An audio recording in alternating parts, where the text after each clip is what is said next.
Ali Al-Kahum selaku anggota Biro Politik kelompok Ansarullah Yaman menegaskan pasukan Houthi tidak akan menunda untuk membalas serangan yang telah dilakukan oleh Israel di Hodeidah pada Sabtu 20 Juli 2024.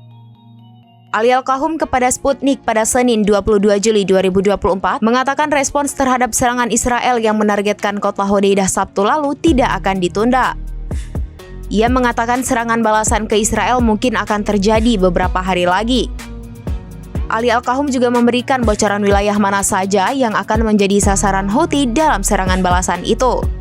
Ia mengatakan bahwa tujuan serangan itu akan mencakup wilayah Palestina yang diduduki secara luas dan komprehensif, dan Yaman Raya memiliki keunggulan dan kemampuan untuk mengubah keseimbangan kekuatan dan meraih kemenangan.